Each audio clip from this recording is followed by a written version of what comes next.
Gruden wrote a series of emails using racially charged language and homophobic slurs over the course of years. Even with decades of integration in sports. The Jaguars' director of sports performance, Chris Doyle, resigned. You know the story. He was the former strength coach at Iowa. He was accused of making racist remarks and bullying players. The racism in this industry remains. League announcing it's launched an investigation into the Phoenix Suns owner, Robert Sarver.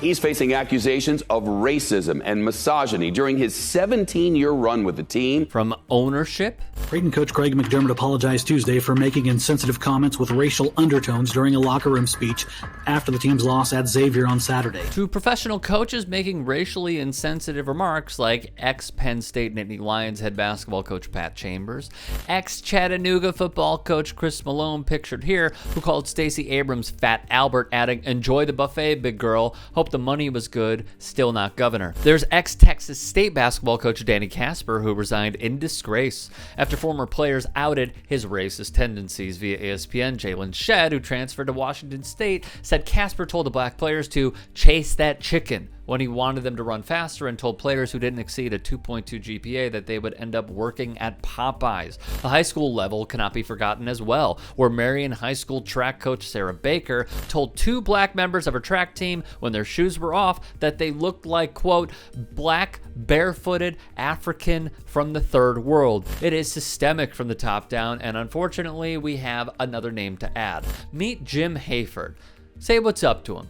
Jimmy Boy here was the head coach of Seattle University's basketball team, and, well, he's another one of them. Citing unidentified sources, Stadium reported that a black player for Seattle alleged Hayford used a racial slur during a scrimmage. The report stated the player used the slur during the scrimmage, and after being informed by game officials, Hayford repeated it in an effort to curtail its use. Which, can we just be clear about something? Why do white folks think repeating a slur is just such a grand idea in this so-called effort to curtail its use? It's not. It's foolish. Stop it.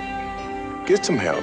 Thanks, Mike. Hayford apologized on Friday to the players, but the majority of the team then refused to play for him, sources told Stadium. Seattle University has begun an internal investigation after being placed on administrative leave by Seattle U's athletic director, Shani Fink. We learned more of Hayford's past. The report said Hayford also repeated the word after a player used it during the summer. So it appears Hayford is just a flat-out bigot, and the school had to act, which they did. It appeared Hayford was on his way out after a report from Jeff Goodman printed the following: "Most of the players don't like him, so this was almost the final straw," one source close to the program said. "He's very emotional, flammable. It can be a hostile environment." Not long thereafter, Fink's statement read, "It is clear to me that Coach Hayford is no longer able to effectively lead the team. We also recognize and appreciate the players' desire to refocus on the season and each game in front of them." In a statement, Hayford said, "I have always held the belief that the use of racial slurs has no place in society, despite their origin. However, my recent attempts at curtailing the use of a repugnant word within my own program was misguided and created division among our student athletes, to whom I have apologized." Hayford coached Seattle from 2017 to 2021 and previously led Eastern Washington from 2011 to 2017. The 58-year-old went 64-55 as the Red Hawks' head coach.